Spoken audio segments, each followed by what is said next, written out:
The station hummed with the sound of machines that never slept.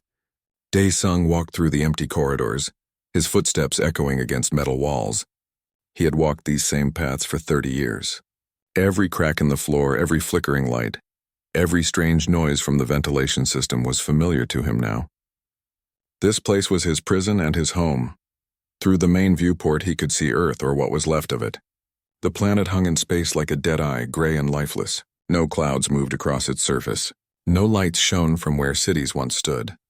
The Valtrine had been thorough in their destruction. They had burned the atmosphere, poisoned the oceans, and shattered the continents.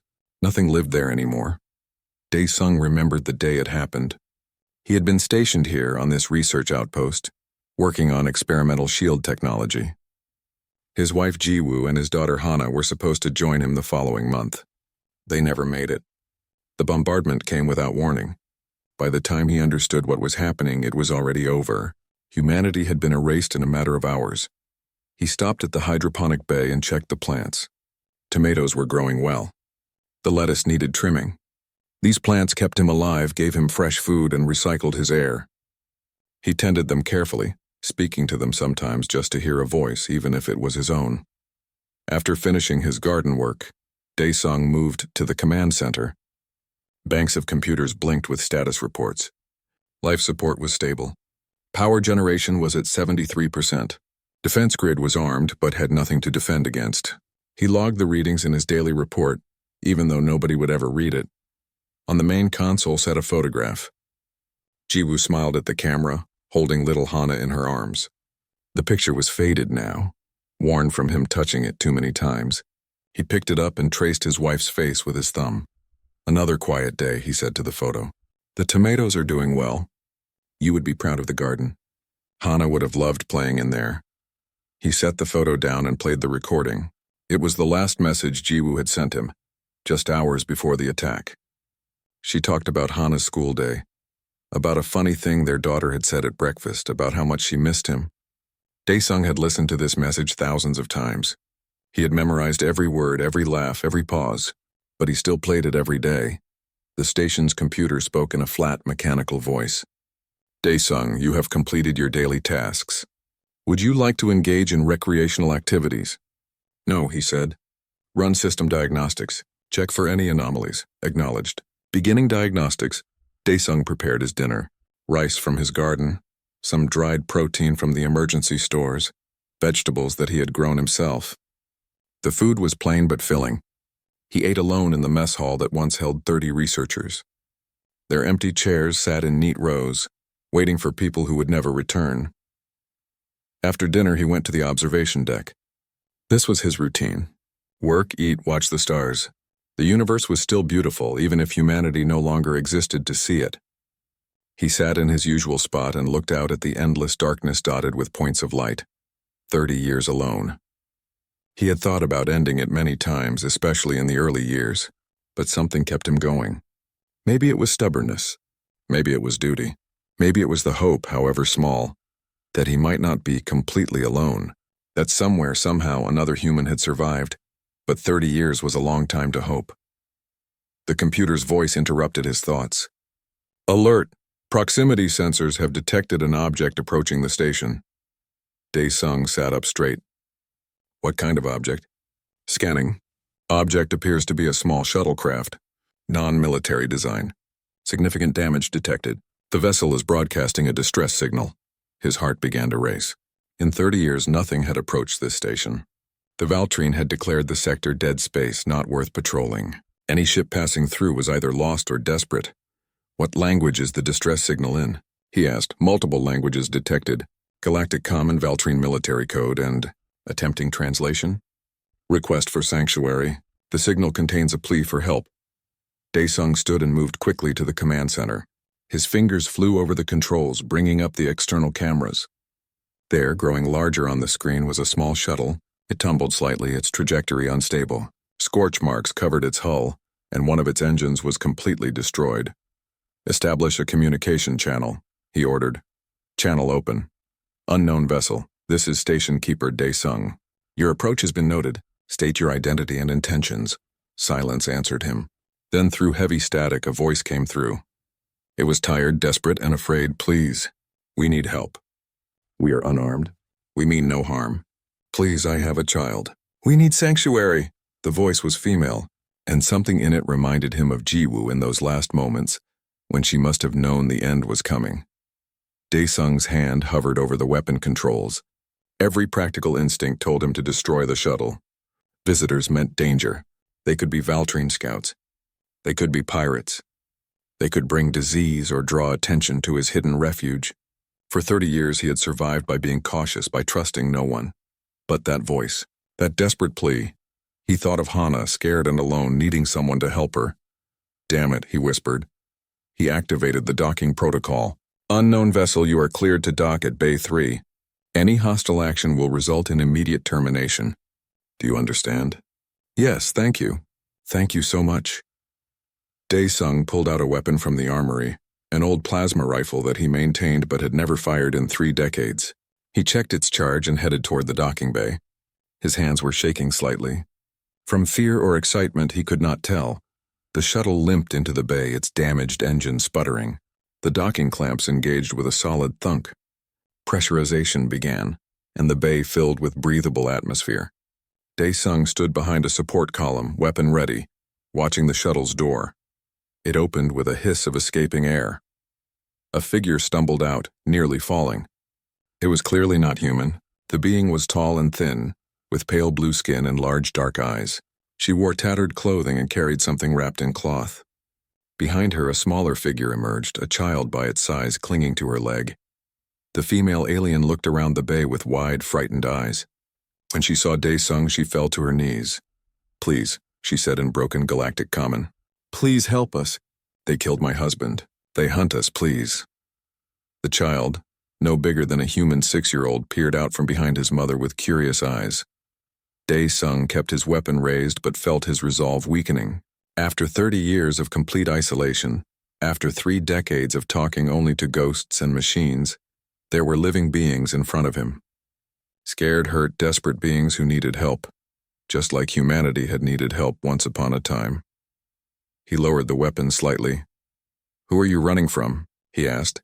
The alien female looked at him with eyes full of tears. The Valtrine Empire, she whispered. Daesung stared at the alien mother and child for a long moment. The name Valtrine stirred something dark inside him, a hatred that had burned for 30 years. These people had destroyed his world, murdered his family, and erased his species from existence. And now refugees running from them stood in his docking bay. The mother swayed on her knees, clearly exhausted. The child whimpered and held tighter to her tattered clothing. Daesung noticed blood seeping through bandages on her arm. Whatever they had escaped from, it had not been gentle. He made a decision. Keeping his weapon ready but no longer aimed directly at them, he spoke firmly. Can you walk? The mother nodded weakly. Follow me. Stay where I can see you. No sudden movements. She struggled to her feet, and the child helped support her weight despite being so small. They followed Daesung through the corridors. He led them to the medical bay, a room he had kept maintained even though he rarely needed it. His own injuries over the years had been minor, easily treated. Sit, he commanded, pointing to an examination table. The mother sat gratefully. The child remained pressed against her side, watching Daesung with large, wary eyes. Up close, Daesung could see more details about them. Their skin had a faint shimmer like pearl. They had no visible ears, just small openings on the sides of their heads. Their fingers were long and delicate, with only 4 on each hand. I need to examine your injuries, Daesung said. Will you allow this? The mother pulled a small device from her pocket, a translator unit. She spoke into it, and it converted her words into galactic common. Yes, please, thank you for helping us. My name in your database would be close to Nari. This is my son. His name would be Teo. Those are human names, Daesung said, surprised. The translator found them. Korean language names. They are close to our real names in meaning. I hope this is acceptable. Daesung felt something twist in his chest. Korean names. Like his own. Like Jiwoo and Hana. It is acceptable. He examined Nari's wounds carefully. She had deep cuts on her arm and shoulder. Signs of weapon fire. Burns marked her legs. She had been hurt recently, probably during her escape. He cleaned and bandaged the injuries, working in silence. His hands remembered the medical training from long ago. The child, Teo, watched everything with intense curiosity. When Daesung glanced at him, the boy did not look away. There was intelligence in those eyes and something else. Hope, maybe, or just the innocent trust that children somehow maintained even in terrible situations. "How long have you been running?" Daesung asked as he worked. Nari spoke into her translator. 2 months. Since they executed my husband. He was part of the resistance against the Empire. They discovered his network. They killed everyone they found. Teo and I escaped because we were visiting family in another district. When we returned, our home was destroyed. And you came here because? I detected this station's signature. It was old, from before the war. Human technology. I knew humans had fought the Valtrine. I hoped that anyone still here might hate them enough to help us. Daesung finished bandaging her arm. You were right about the hate, but you should know something. I am the last human. There are no others. This station is all that remains of my species. Nari looked at him with shock. The last? But the Empire said humans evacuated to colony worlds beyond the rim. They said, the Empire lied, Daesung interrupted, his voice hard. There were no evacuations. They destroyed Earth in a single day. Every human colony, every station, every ship. They killed us all, he paused. Except me. I survived because I was here, hidden in this dead sector not worth their attention. Nari's large eyes filled with tears. I am sorry. I did not know. The propaganda, they said. Propaganda is always lies, Daesung said. He moved away from the table, putting distance between himself and the refugees. Why should I risk myself for you? The Valtrine will be tracking you. If I harbor you, they might find this place. I have survived 30 years by staying hidden. Because we have information, Nari said quickly. Critical information. My husband died getting it. The Resistance needs it, but I cannot reach them. The Empire controls every port, every station. But you have a ship, yes? Old human technology? It could slip past their sensors. Daesung turned to face her. What kind of information? Nari reached into her clothing and pulled out a data chip. Coordinates. Locations of their main weapons research facility. Evidence of their next targets. Billions of lives are at risk. The Resistance could use this to strike a major blow against the Empire. And what do you expect from me? Help me reach the Resistance base in the Outer Rim. Please, not for me. For Teo, for all the children who will die if the Empire continues. Daesung looked at the child again.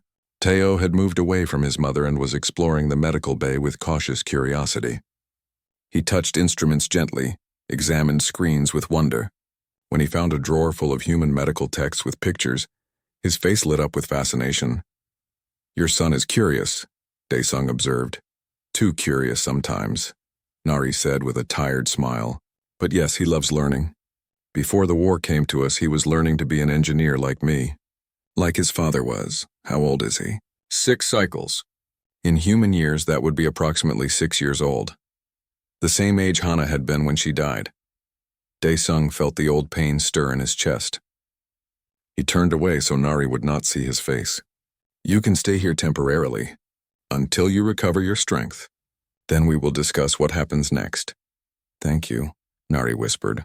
Thank you so much. Do not thank me yet, Daesung said. I have not decided anything. I am just not enough of a monster to turn away a wounded mother and child. But if you betray me, if this is some Valtrine trick, I will not hesitate. I understand. Daesung led them to the residential section. Most of the quarters were sealed, preserved as they had been when the station was abandoned. He took them to a small family suite, one of the few he had kept maintained. It had a main room, a sleeping area, and a small bathroom. You will stay here. Food is in the storage units. Water is safe to drink. Do not wander the station without permission. Some areas are dangerous. Teo immediately ran to the window and pressed his face against it, staring at the stars with wonder. He said something in his own language, excited and happy. He says it is beautiful, Nari translated. We have been hiding in cargo holds and dark spaces for so long. He has not seen stars in weeks. The stars are the same everywhere, Daesung said. They do not care who looks at them. Perhaps. But they are still beautiful. Daesung left them and returned to his own quarters. He sat in the darkness for a long time, thinking. For 30 years he had been alone. He had grown used to the silence, the emptiness, the routine of survival. And now, in a single day, that had changed. 2 aliens were sleeping in his station, a mother and child running from the same enemy that had destroyed his world. They carried information that could strike back at the Valtrine. They needed his help. He thought about Jiwoo and what she would say. She had always been the kind one, the one who saw good in everyone. She would have helped them without hesitation. She would have said that hate should not make him into a monster, that he should still be human even if he was the last one. But Hana, what would his daughter think? Would she want him to risk himself? Or would she want him to be safe, to survive, to keep living? He did not have answers. He only had questions in the faces of 2 refugees who looked at him like he was their last hope. Daesung pulled out the photograph of his family. He stared at it in the darkness. "What should I do?" he asked the image. "Tell me what to do." The photograph, as always, said nothing. Outside his window, Earth hung in space, dead and silent. And somewhere out there, in the vast darkness between stars, the Valtrine Empire continued its conquest, crushing worlds and destroying civilizations. Daesung made his decision. He would help them, not because he was a good person, not because he was a hero, but because he was human, and humans did not abandon children in need. Even if he was the last one left, he would remember what his species had been. He would remember what Jiwoo had taught him. He would remember for Hana. Tomorrow he would begin preparing. Tonight he would let the refugees rest. And for the first time in 30 years, the station would have voices in it besides his own. The loneliness felt a little less heavy. Just a little. 3 weeks passed, and the station changed in small ways. Nari recovered quickly from her injuries, though she still moved carefully. She insisted on helping with daily tasks despite Daesung's protests. She understood engineering and quickly learned the station's systems. Together they repaired a malfunctioning water recycler that had been giving Daesung trouble for months. Teo explored every safe corner of the station with endless energy. The child asked questions constantly, pointing at things and waiting for Nari to translate. What was this machine? Why did that light blink? How did the plants grow without soil? Daesung found himself answering more often than he expected. One morning, Daesung found Teo in the hydroponic bay, crouched among the tomato plants. The boy looked up guiltily as if expecting punishment. "I am sorry," Teo said through the translator his mother had modified for him. "I wanted to see them up close." "They smell nice. You can touch them," Daesung said. Gently. "These plants are for everyone now." Teo's face brightened. He reached out and carefully touched a ripe tomato. Soft, warm from the light. "Would you like to help me harvest them?" The child nodded eagerly. Daesung showed him how to pick the ripe ones without damaging the plant. Teo worked carefully, placing each tomato in the basket with great concentration. His small hands were surprisingly gentle. "My father grew food too," Teo said quietly, "before the soldiers came. He said growing things was important. It meant hope for tomorrow." Daesung felt the familiar ache in his chest. "Your father was right. Do you have a father?"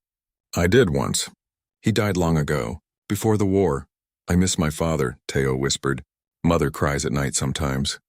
She thinks I do not hear. But I do." Daesung did not know what to say.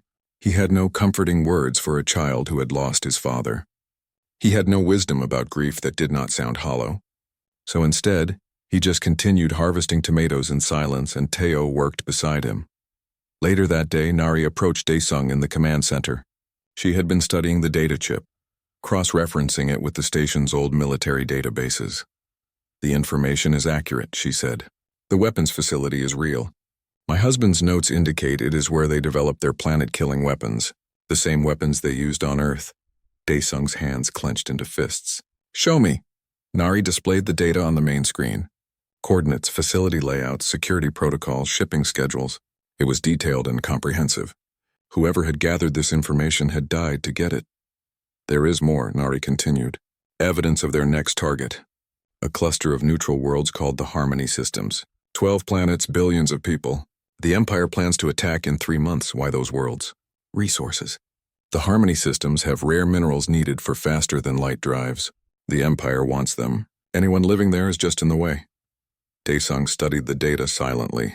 12 worlds. Billions of lives. If he did nothing, they would die just like humanity had died, erased because they were inconvenient to a powerful empire. The Resistance could use this, he said finally, but getting to them is the problem. Your ship is destroyed. Mine has been dormant for 30 years. I have been examining your ship's specifications, Nari said hesitantly. The Hana's Hope, you call it. It is old, but the design is sound. More importantly, it uses stealth technology the Valtrine have never encountered. Human methods were different from current standard designs. Different because we were desperate, Daesung said bitterly. We built the Hope as an escape vessel. It never launched because there was no time. I have maintained it over the years, but I never thought I would actually use it. Would it fly? Probably. But flying through Valtrine space to reach the outer rim, that is suicide. Perhaps not, Nari said. If your stealth systems work as designed, they would not recognize the signature. They would be scanning for current technology, not something 30 years obsolete. Daesung considered this. She was right. The Valtrine had adapted their sensors to detect modern ships. Ancient human stealth technology might slip past simply because they were not looking for it. It is still dangerous, he said. Everything is dangerous now, Nari replied. But doing nothing is also a choice. And that choice lets billions die. She left him alone with his thoughts. Daesung stared at the star charts, calculating routes and probabilities. The journey would take weeks through hostile space. They would need to avoid patrol routes, stay far from inhabited systems, and hope their luck held. That evening, something strange happened. Daesung was in his quarters when he heard music. Real music, not the recordings he sometimes played. He followed the sound to the common area and found Teo with an old music player. The child had discovered Daesung's collection of Korean songs. Teo swayed to the melody, not understanding the words, but feeling the rhythm. When he saw Daesung, he smiled. Pretty sounds, the boy said. What is it? Music from my world. From Korea, where my family came from. Can you teach me the words? Daesung sat down slowly. Why would you want to learn? Because they are your words. And you are teaching me. Mother says you are helping us when you could have refused. I want to know about your people. Something broke inside Daesung's careful defenses. This child, this alien child who had lost his father and his home, wanted to learn human songs, wanted to remember a dead civilization. All right, Daesung said quietly. This song is called Arirang. It is very old. My mother sang it to me when I was young. He sang the first verse, his voice rough from disuse. Teo listened with complete attention. Then, stumbling over the unfamiliar sounds, the boy tried to repeat the words. He got them wrong, badly wrong, but he tried. Nari appeared in the doorway, watching them. She said nothing, but Daesung saw tears in her large eyes. Over the next few days, they fell into a routine. Mornings were for maintenance and learning. Daesung taught Teo basic Korean words, and the child absorbed them eagerly. Afternoons were for preparation. Nari and Daesung worked together to ready the Hope for flight, testing systems and loading supplies. Evenings were for rest and small moments of peace. They ate dinner together, shared stories, and slowly began to feel less like strangers. One night, Teo made something in secret. He presented it to Daesung with shy pride. It was a drawing, created with scraps of paper and colored pencils from the station's old supply closets. The picture showed 3 figures holding hands. One tall figure, one medium figure, and one small figure. That is you and Mother and me, Teo explained. We are a crew now. Father always said a crew was like a family. Daesung stared at the crude drawing. The figures were barely more than stick figures, but the meaning was clear. He felt something wet on his face and realized he was crying. Thank you, he managed to say. That night, Daesung did something he had not done in years. He went to the memorial room where he kept Jiwoo and Hana's belongings. Their clothes, their photos, their small treasures. He had sealed this room long ago, unable to face it. He opened the door and walked inside. I met someone, he told the empty room. 2 someones. A mother and a child. They need help. I am going to help them, even though it is dangerous. I know you would understand, Jiwoo. You always said we should help others. He picked up Hana's favorite toy, a stuffed rabbit worn from being hugged too many times. Teo reminds me of you, little one. He is curious and brave. He makes me remember what it was like when the station had laughter in it. Daesung sat among the memories for a long time. When he finally left, he took the photograph of his family with him. He would carry it on the Hope, his past and his present traveling together into an uncertain future. The next morning, alarms blared through the station. Daesung, Nari's voice came over the intercom, urgent and afraid. Long-range sensors are detecting ships, multiple vessels. They are searching this sector systematically. Daesung ran to the command center. The display showed 5 Valtrine patrol ships spreading out in a search pattern. They were checking every dead station, every asteroid, every possible hiding place. "They are hunting us," Nari whispered. "They tracked my shuttle's energy signature somehow. They know we came to this sector." Daesung studied the pattern. The patrol ships were thorough and methodical. In 3 days, maybe 4, they would reach this station. "We need to leave," he said. "Now, is the Hope ready?" "Not entirely. We still need to. We make do with what we have. Start loading emergency supplies. Only what we need. We launch in 12 hours. Nari nodded and ran to gather Teo. Daesung looked at the approaching ships on his screen. After 30 years of peace, the Valtrine were finally coming. But he would not be here when they arrived. He had a mother and child to protect. He had a mission to complete, and he had finally found a reason to leave his sanctuary and face the galaxy again, even if it killed him. The next 12 hours were chaos. Daesung moved through the station like a man possessed, gathering supplies and equipment, food concentrate, medical kits, spare parts for the ship, water purification tablets, everything they might need for weeks in space. Nari worked beside him, and even Teo helped carry smaller items. The Hope sat in the lower docking bay, covered in dust and forgotten hopes. Daesung had maintained it over the years out of habit, running diagnostics and replacing worn parts. But he had never truly believed he would fly it. Now he had no choice. "The stealth systems are online," Nari called from inside the ship. "I have been reviewing the design. It is brilliant. Different from anything I have seen." "Humans were good at being sneaky," Daesung said. "We had to be. We were always outnumbered." He climbed into the cockpit and began the startup sequence. The ship hummed to life, systems awakening after 3 decades of sleep. Warning lights flickered on the console, but most turned green as the computer ran its checks. The old girl was still alive. Teo sat in the co-pilot chair, his small hands gripping the armrests. His eyes were wide with a mixture of fear and excitement. "We are really leaving?" "We are," Daesung confirmed. "Are you scared?" "Yes, but Mother says being scared is okay. It means you care about what happens." "Your mother is wise." They loaded the last of their supplies. Daesung took one final walk through the station, checking systems and setting the automatic defenses. When the Valtrine arrived, they would find the place sealed and apparently abandoned. Maybe they would waste time searching it. Maybe it would buy the Hope a few extra hours. He stopped at the memorial room one last time. The photographs, the belongings, the memories of 30 years of loneliness. He could not take it all with him. "I am sorry," he said to the empty room. "I have to leave you here. But I will carry you with me, always." He sealed the door and returned to the ship. Nari and Teo were strapped into their seats, ready. Daesung took his place at the controls and initiated the launch sequence. "Here we go," he said. "Hold on." The Hope detached from its moorings and drifted free of the station. Daesung engaged the engines carefully, building speed gradually. Through the viewport, he watched his home of 30 years grow smaller. The station that had been his prison and his sanctuary disappeared behind them. "Stealth systems active," Nari reported. "We should be invisible to their sensors now." "Should be," Daesung muttered. "Let us hope human engineering still works." They flew in silence for an hour, putting distance between themselves and the station. The Valtrine patrol ships continued their search pattern, unaware that their prey had already escaped. Daesung kept the Hope moving slowly, avoiding any sudden maneuvers that might create detectable energy spikes. "I am reading the patrol's communication channels," Nari said. "They are discussing the search. One ship is heading for your station. They will arrive there in approximately 2 hours. Then we will be long gone." But even as he said it, Daesung felt a pang of loss. That station had been the last piece of humanity in the universe. And now he was abandoning it to be picked apart by scavengers and enemies. As if reading his thoughts, Teo spoke up. "Your home was beautiful. I will remember it." "Thank you," Daesung said quietly. They flew for 2 days without incident, following a course that Nari and Daesung had plotted together.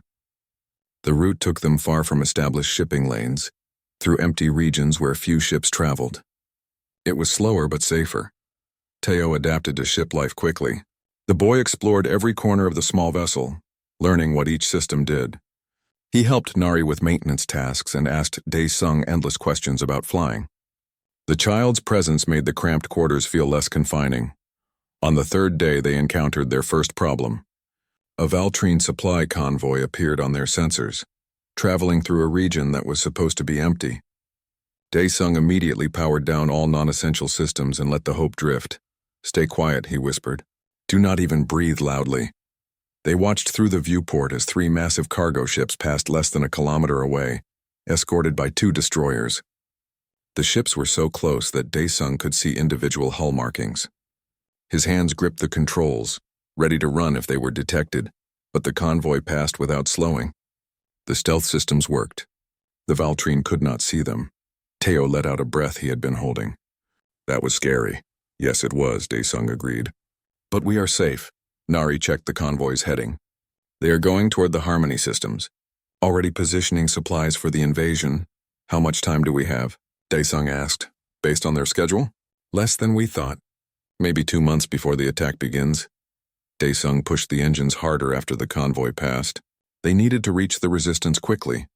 That evening, while Nari slept and Dae-sung piloted the ship, Tayo came to sit beside him. The boy had been drawing again, filling pages with pictures of the station, the stars, and the 3 of them together. "Dae-sung," the child asked, "can I ask you something?" "You can ask anything. Are you afraid?" Dae-sung considered lying, but decided the boy deserved honesty. "Yes, very afraid.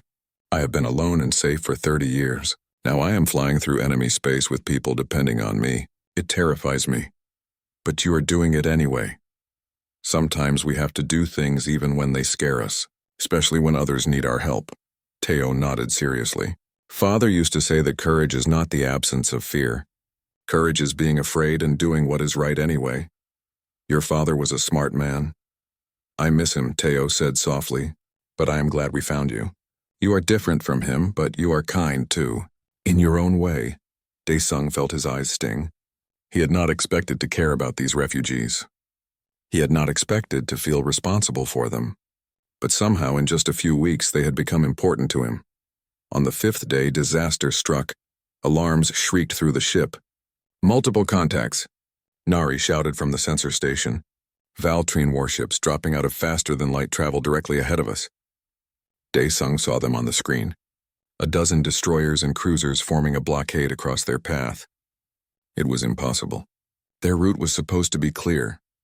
"We have been betrayed," Nari said, her voice hollow. "Someone sold information about resistance routes. The Empire has been setting traps. The warships were already launching fighters spreading out to search the area." Dae-sung's mind raced. They could not fight. They could not run at faster-than-light speeds with the warships so close. And the stealth system would not hide them forever, not with this many ships actively scanning. "Options," he demanded. "We have none," Nari said desperately. "They will find us. We should prepare to—" "No," Dae-sung interrupted. "I did not survive 30 years alone just to give up now. There is always an option." He studied the tactical display. The warships were spreading out in a standard search pattern. Methodical, efficient, predictable, and there, on the edge of the formation, was an asteroid field wrapping around a small star. "Strap in," Dae-sung ordered. "Both of you. This is going to be rough." He disengaged the stealth system and diverted all power to engines and shields. The Hope leaped forward, accelerating hard. Immediately, every Valtrine ship detected them. "They have acquired us," Nari shouted. "They are pursuing." "Good," Dae-sung said grimly. "Let them chase." He aimed the Hope directly at the asteroid field. Behind them, Valtrine fighters closed in, weapons charging. Energy bolts flashed past the viewport, missing by meters. "We are going into the asteroids?" Teo asked, his voice high with fear. "We are," Dae-sung confirmed. "The Valtrine rely on computer targeting. Their ships are big and their computers are sophisticated. But sophisticated computers do not work well with unpredictable obstacles and solar interference. And humans? Humans fly by instinct." They plunged into the asteroid field at full speed. Dae-sung's hands moved over the controls with practiced precision, weaving between spinning rocks and jagged debris. The Hope was small and nimble, responding instantly to his commands.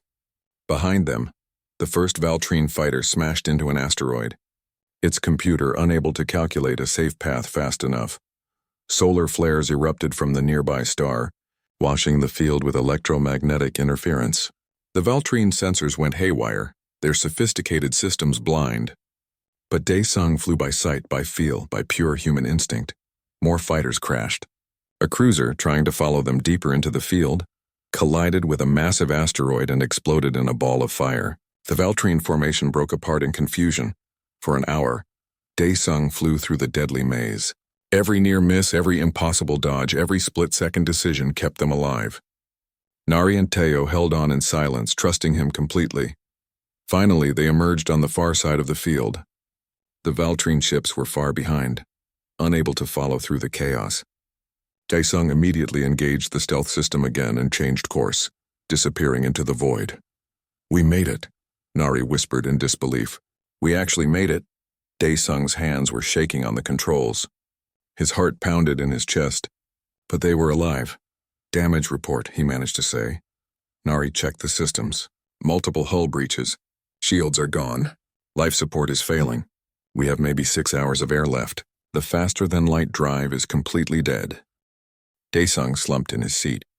They had survived the Valtrine, but now they were drifting in deep space with no way to call for he. The air inside the Hope grew thinner with each passing hour. Daesung worked frantically to patch the hull breaches, using every spare material they had. Nari helped despite her exhaustion, sealing cracks with emergency foam.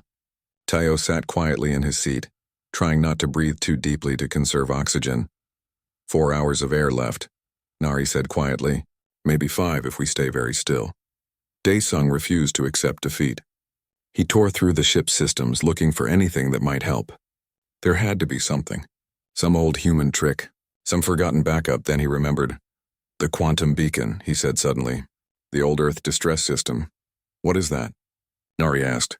"Ancient emergency broadcast technology. Humanity built them into all ships before the war. They broadcast on every frequency simultaneously, creating a signal that cannot be missed. The problem is they reveal your position to everyone within light years. Then why use it? Because we are already dead if we do nothing," Daesung said. "At least this way we have a chance. Someone might hear. Someone might come. Or the Valtrine might find us first. Better than dying slowly in the dark." Daesung activated the quantum beacon, pouring the ship's last power reserves into one massive burst of energy. The signal exploded outward in all directions, a desperate cry for help that lit up sensors across half the sector. Then they waited. 3 hours passed. The air grew stale. Teo's breathing became labored. Nari held her son close, singing softly in her own language. Daesung monitored the sensors, watching for any response. Nothing came. "I am sorry," he said to them. "I tried." "You did more than try," Nari replied. "You gave us hope. You gave us a chance. That is more than anyone else offered." Teo looked at Daesung with tired eyes. "Will we see your family? When we die? Will they be there?" Daesung's throat tightened. "I do not know. But if they are, I will introduce you. They would have liked you very much." The boy smiled weakly. "I would like that." Just as Daesung was losing consciousness from oxygen deprivation, the sensors beeped. A ship was approaching fast. "Is it the Valtrine?" Nari asked weakly. Daesung squinted at the display. "No, different configuration, lighter, faster, and the signature is old, very old." Hope surged in his chest. He tried to hail the approaching vessel, but their communication system was dead. They could only wait and see if they were being rescued or captured. The ship pulled alongside the Hope and docking clamps engaged. Moments later, the airlock opened and fresh atmosphere rushed in. Daesung gulped it down gratefully. Figures entered the ship.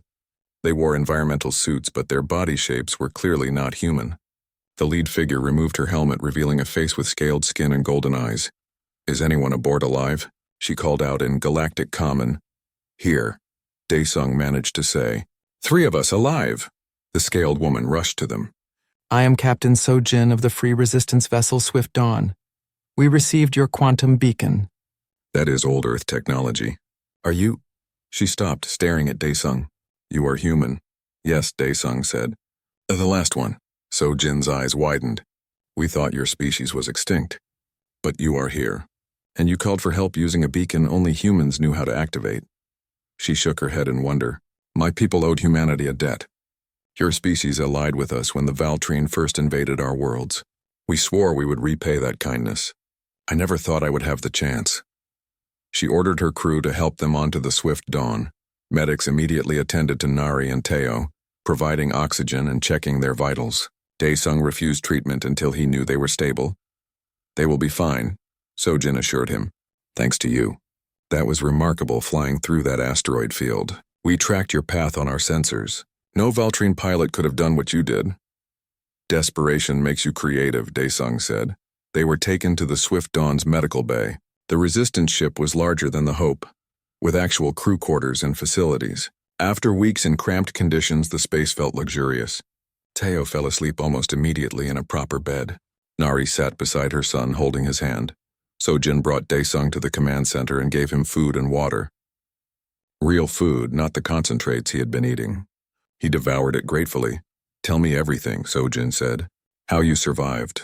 How you found these refugees. All of it, Daesung told his story. 30 years alone. The arrival of Nari and Teo. The data chip with critical intelligence. The escape from his station. The desperate flight through hostile space. Sojin listened without interrupting, her expression growing more serious with each revelation. When he finished, she sat back in her chair. The data they carry could change the course of the war. If we know the location of the Empire's weapons facility, we can plan a strike. And if we can warn the Harmony systems in time, we might evacuate them before the invasion. Can you get the information to your commanders? Daesung asked. Yes, we are 2 days from the main resistance base. They will want to speak with you as well. Why me? Because you are human, Sojin said simply. Humanity fought the Valtrine for years before falling.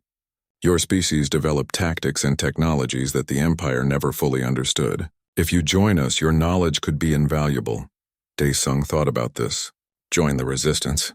Become a warrior again after 3 decades of isolation. Risk his life in a war that had already claimed his world. But what was the alternative? Return to the station alone? Go back to talking to ghosts? He thought of Teo's drawing of 3 figures holding hands. Of Nari's quiet strength.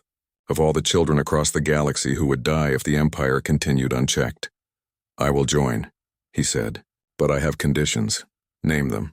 I do not fight for vengeance. I fight so that no child has to grow up alone like I did. So that no mother has to watch her family die. If your resistance is about revenge, I want no part of it. Sojin smiled. We fight for the same reasons you do. To protect those who cannot protect themselves. To build a galaxy where species can live without fear. Revenge is empty. Hope is what sustains us. Then I am with you. They shook hands, human and alien, united by common cause. Over the next 2 days, the Swift Dawn traveled to the Resistance base hidden deep in the Shimmer Nebula. The base was massive, a converted asteroid that had been hollowed out and transformed into a military headquarters. Dozens of ships from countless species docked at its ports. Nari recovered her strength and spent hours with Resistance intelligence officers, explaining the data she carried. The information was verified and confirmed authentic. Plans immediately began for a strike on the weapons facility. Teo explored the base with wonder, making friends with children from other refugee families. He taught them Korean words he had learned from Daesung, spreading fragments of human culture to alien children. Daesung was brought before the Resistance Council, a gathering of leaders from 20 different species. They asked him about human combat tactics, about Earth's defensive strategies, about how one man had held off the Valtrine for 3 decades. I did not hold them off, Daesung corrected. I hid, I survived. There is a difference. But you are here now, said one council member. And you chose to fight. That takes greater courage than simple survival. They offered him a position as tactical advisor and asked him to train special operations teams in human combat methods. Daesung accepted with one request. I want Nari and Hyunwoo on my team, he said. Hyunwoo? The council asked, confused. Sorry, Daesung said. I am getting ahead of myself. Let me explain. He told them about needing to add someone with inside knowledge of Valtrine systems. The council agreed to send a message to Valtrine defectors, seeking someone who could help. 3 days later, a man arrived at the base. He was from a conquered species, forced into service by the Empire. His family was held in a prison facility to ensure his loyalty. His name, when translated, was close to Hyunwoo.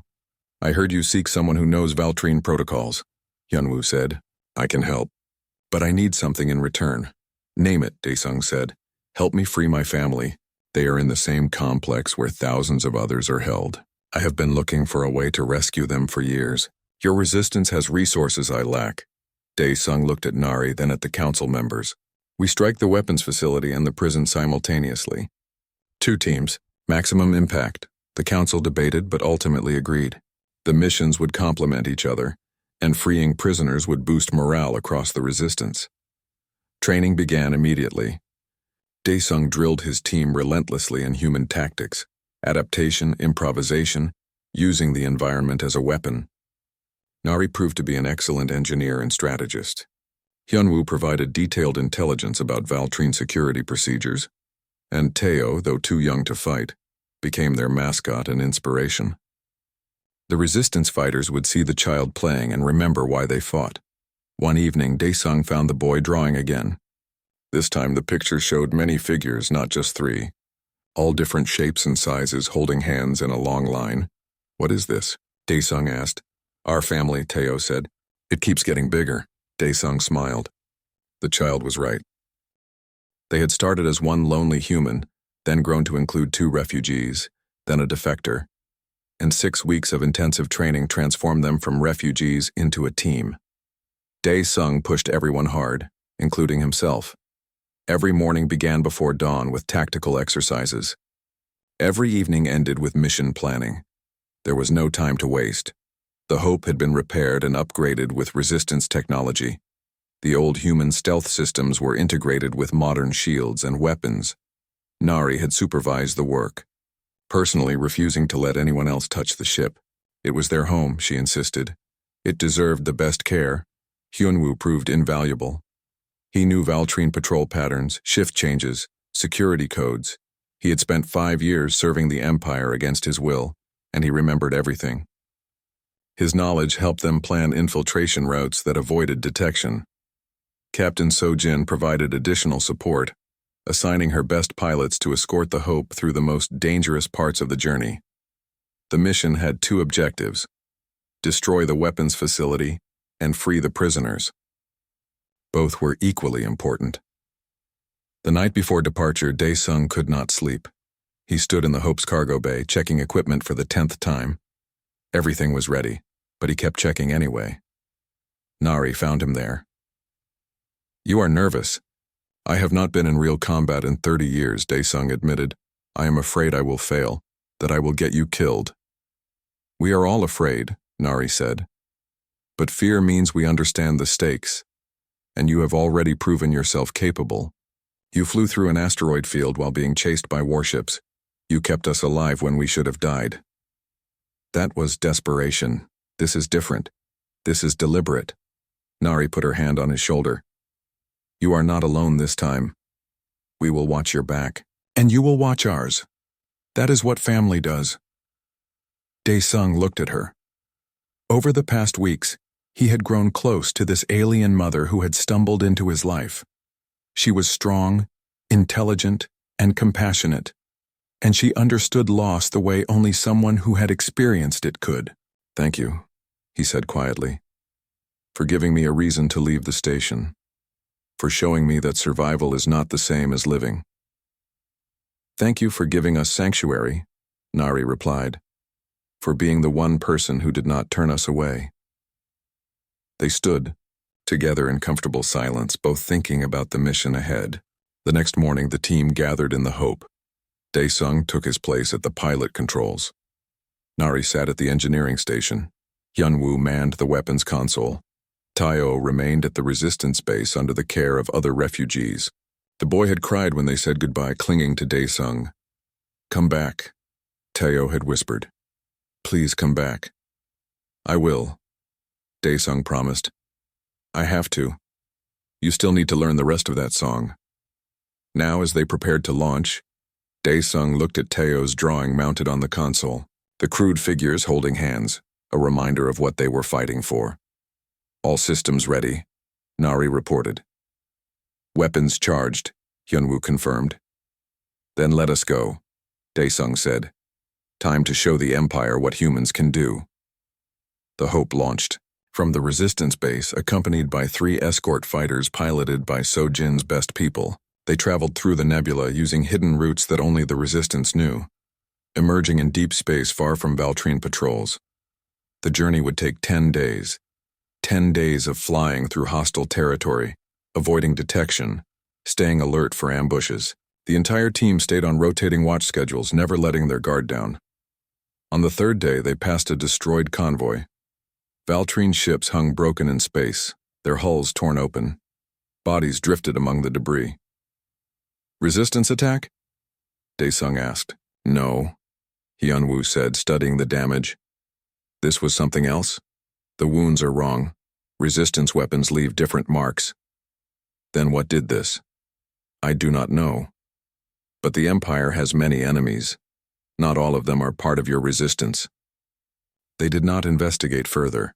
Whatever had happened here was not their concern. They had a mission to complete. On the 5th day, they encountered a Valtrine patrol checkpoint. The blockade sat across their planned route, forcing them to choose between going around or going through. Going around would add 3 days to their journey. They did not have 3 days. We go through, Daesung decided. Stealth mode. Stay quiet. Hyunwoo, do you know the checkpoint protocols? Yes, they will scan for registered signatures. If we transmit the right code, they will assume we are authorized. Can you fake the code? Maybe. Give me 10 minutes. Hyunwoo worked frantically while Daesung piloted the Hope toward the checkpoint. The Valtrine ships grew larger on the viewport, their massive forms bristling with weapons. Any one of them could destroy the Hope with a single shot. Code ready, Hyunwoo said. Transmitting now. They held their breath as the checkpoint received the signal. For a moment, nothing happened. Then the channel crackled to life. Code verified. You are cleared for passage. Stay on the designated flight path. They slipped through the blockade without incident. Once they were clear, Nari let out a shaky laugh. I thought we were dead. So did I, Daesung admitted. But their relief was short-lived. An hour after passing the checkpoint, alarms screamed through the ship. Multiple contacts, Nari shouted. Valtrine fighters incoming fast. How did they find us? Daesung demanded. The checkpoint, Hyunwoo said bitterly. My code must have triggered a silent alarm. They let us pass so they could track us and see where we went. Daesung cursed in Korean. Their position was compromised. The element of surprise was gone, and they were being chased by a squadron of enemy fighters. Options, he barked. We cannot outrun them, Nari said. Their fighters are faster than the Hope. We cannot fight them, Hyunwoo added. We are outnumbered 5-1. Daesung studied the navigation display. They were near a binary star system with an unstable magnetic field. Ships avoided this region because the radiation played havoc with sensors and communications. It was dangerous, potentially fatal. Perfect. We are going into the binary system, Daesung announced. Full speed. That is suicide, Nari protested. So is staying here. At least this way we choose how we die. He pushed the engines to maximum and dove into the binary system. The Hope shuddered as radiation washed over the hull. Alarms blared. Shields flickered under the assault. Behind them, the Valtrine fighters followed. Their superior sensors should have given them an advantage, but the magnetic field was stronger than their computers could handle. One fighter lost control and spiraled into a star. Another clipped an asteroid and exploded. Daesung flew by instinct, feeling the pull of the stars, anticipating the radiation bursts. It was like the asteroid field all over again, except worse. Every moment, death was inches away. Shields at 10%, Nari called out. Life support failing, Hyunwoo added. Just a little longer, Daesung muttered through clenched teeth. He saw his chance. A narrow corridor between the two stars where the magnetic fields canceled each other out, creating a brief window of stability. He aimed for it, threading the needle at speeds that made the hull groan in protest. They shot through the gap. The radiation dropped. The shields stabilized. And when Daesung looked back, he saw that no Valtrine fighters had survived to follow them. They had escaped. Barely. Is everyone intact? Daesung asked. Intact, Nari confirmed, though her voice shook.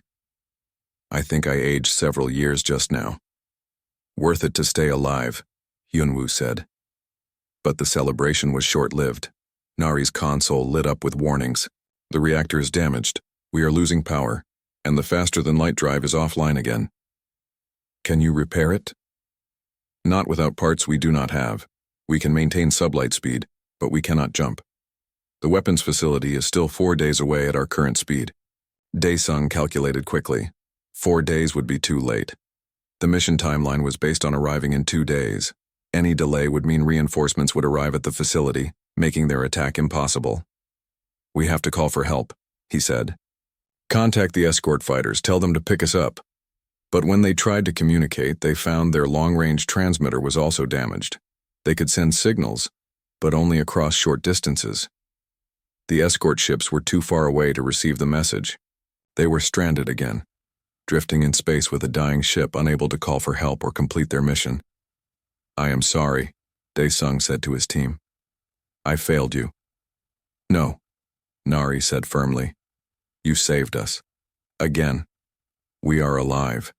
We will find another way. What other way? We are dead in space. Hyunwoo suddenly spoke up. There might be one option. The Resistance is not the only group fighting the Valtrine. There are independent operators, pirates, smugglers, mercenaries. Some of them have hidden bases in this sector. How does that help us? Because I know where one of those bases is. A smuggler named Kinsu operates from a hidden station near here. She hates the Empire. If we can reach her, she might help us. Or she might kill us and sell our ship for scrap, Nari pointed out.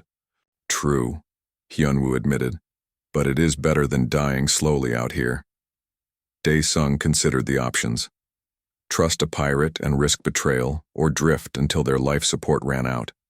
Neither choice was good, but one at least offered hope. Give me the coordinates, he said. We will try the smuggler. They limped through space toward the hidden station. Every hour the hope grew weaker. Power reserves dropped. Temperature inside the ship fell. They rationed food. Kinsu's station was a maze of corridors and chambers carved into rock. Smuggled goods filled the cargo bays. Stolen technology cluttered workshops. This was a place outside the law, where the desperate and dangerous came to hide. The smuggler led them to a meeting room and offered drinks. Daesung accepted water, but nothing stronger. He needed to stay sharp. So, Kinsu said, leaning back in her chair, tell me why a human, a refugee, and a Valtrine deserter are flying through my territory in a dying ship. Daesung decided honesty was the best approach. He explained their mission, the weapons facility, the prison complex, and the urgent timeline. He did not mention the Resistance base location, but he told Kinsu enough to make her understand the stakes. When he finished, the smuggler whistled low. That is ambitious. Stupid but ambitious. The Empire has been using that facility for years. Security is tight. Even if you succeed, you will wake up a hornet's nest. We know the risks, Nari said. Will you help us or not? Depends on what you offer. Hyunwoo mentioned information about patrol routes. That is useful, but not enough for what you are asking. Repairing your ship, supplying you, keeping quiet about seeing you. That is expensive. Daesung pulled out the photograph he always carried. Jiwoo and Hana smiled from the faded image. I have nothing of value except this mission. But if we succeed, the Empire loses a major weapons facility. That means fewer raids on independent stations like yours. That means fewer smugglers getting caught and killed. Help us and you help yourself. Kinsu studied the photograph. Something flickered in her cold eyes. You lost family to the Empire. Everyone has lost family to the Empire. True enough. She was quiet for a moment. I had a daughter once. The Valtrine took her when they conquered my world. I never saw her again. I became a smuggler because legitimate business was impossible under their rule. I survive by stealing from them whenever I can. She stood and walked to a viewport overlooking the asteroid field. All right. I will repair your ship and give you supplies.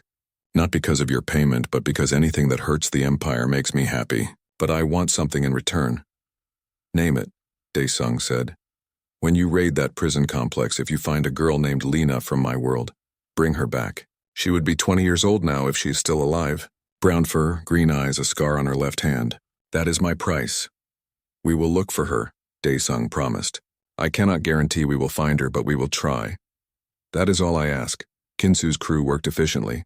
Within 2 days, the Hope was repaired and restocked. Hyunwoo provided the promised intelligence, marking safe routes and valuable cargo shipments on star charts. Kinsu seemed pleased with the information. On the morning of the 3rd day, they prepared to depart. Kinsu came to see them off personally. "Good luck, human," she said to Daesung. "If you succeed, come back and tell me the story. If you fail, well, at least you tried." "We will succeed," Daesung said with more confidence than he felt. The Hope launched from the hidden station and resumed its journey. They were behind schedule, but still had a chance if they pushed hard. Daesung flew double shifts, letting the autopilot take over only when exhaustion threatened to make him sloppy. On the 10th day since leaving the resistance base, they finally reached the target system. The weapons facility hung in orbit around a dead moon, a massive complex of laboratories and manufacturing centers. Dozens of cargo ships moved in and out, delivering materials and removing finished weapons. "Security is as heavy as Hyunwoo predicted," Nari observed.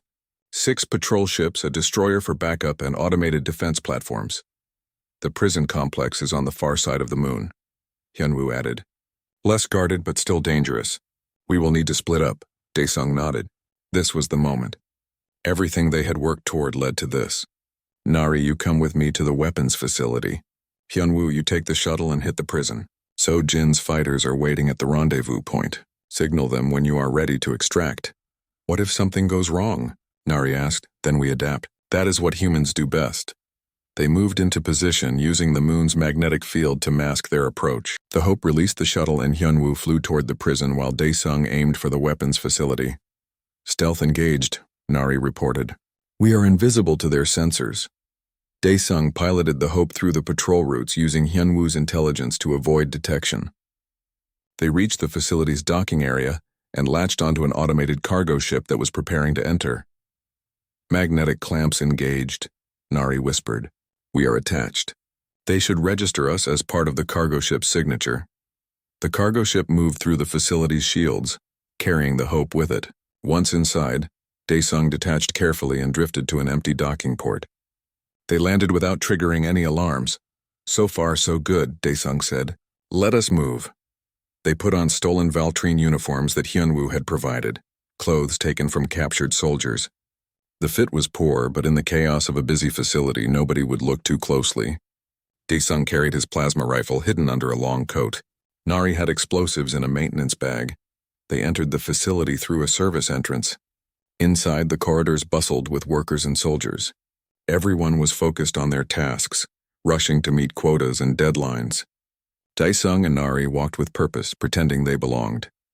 "Reactor core is 3 levels down," Nari said quietly, checking the facility map Hyunwoo had provided. "If we overload it, the entire complex will be destroyed." They took a cargo elevator down, standing stiffly as other workers got on and off at different levels. Nobody challenged them. Nobody asked questions. They were invisible in plain sight. The reactor level was heavily guarded. 6 soldiers stood at the entrance, checking credentials. Daesung knew they could not bluff their way past this checkpoint. "We do this the hard way," he said. He stepped around the corner and opened fire. The plasma rifle sang in his hands, dropping 2 guards before they could react. Nari threw a stun grenade that disabled 3 more. The last guard managed to trigger an alarm before Daesung took him down. Sirens wailed through the facility. "Go," Daesung shouted. "Plant the charges." "I will hold them off." Nari ran toward the reactor core while Daesung took cover behind a support pillar. Soldiers poured into the corridor, firing wildly. Daesung returned fire with controlled bursts, making every shot count. He had spent 30 years maintaining his skills even when there was no one to fight. Now that training saved his life. "Charges placed," Nari called out. 30 seconds to detonation. "Run, back to the ship." They sprinted through the facility as explosions began tearing through the lower levels. The reactor was going critical exactly as planned. Workers screamed and fled in panic. Soldiers tried to organize a response, but the chaos was overwhelming. Daesung and Nari reached the Hope and launched immediately. Behind them, the weapons facility erupted in a massive explosion. Fire bloomed in the void of space, consuming laboratories and manufacturing centers. Decades of research and development destroyed in moments. "One target down," Daesung said grimly. "Now we get Hyunwoo." They flew around the moon to the prison complex. The alarms from the weapons facility had reached here as well. Guards were on high alert, scrambling to prepare for possible attack. Daesung's communicator crackled. Daesung, this is Hyunwoo. I am inside the prison, but there are too many guards. I need help. On our way. Hold position. Daesung brought the Hope in low and fast, skimming the surface of the moon. He targeted the prison's external defenses with missiles, taking out turrets and shield generators. The Hope's weapons were not designed for assault, but they were enough to create chaos. While the guards dealt with the ship, Hyunwoo moved through the prison interior. He had memorized the layout, knew where his family was held. He fought his way through corridors, stunning guards and overriding lock mechanisms. He found them in a communal cell with dozens of other prisoners. His wife, his 2 children, all thin and worn but alive. When they saw him, his daughter began to cry. Papa, you came back. I promised I would, Hyunwoo said, embracing them. Now we have to go. Can you all run? They nodded. Hyunwoo led his family and as many other prisoners as he could gather toward the shuttle bay. Fighting was intense. Guards tried to stop them, but the prisoners fought back with desperate fury. Years of captivity had built up rage that now exploded into action. At the shuttle bay, Hyunwoo found other cells had been opened. Hundreds of prisoners were pouring into the area, overwhelming the guards. In the chaos, he spotted a young woman with brown fur and green eyes, a scar on her left hand. Lena, he called out. Daughter of Kinsu? The woman turned, startled. How do you know my mother? She sent us. She is alive and waiting for you. Come with us. Lena joined the group as they boarded multiple shuttles. Not everyone would escape, but they would save as many as possible. The Hope provided covering fire, keeping Valtrine reinforcements at bay. Everyone who can fit, get aboard. Hyunwoo shouted. We are leaving now.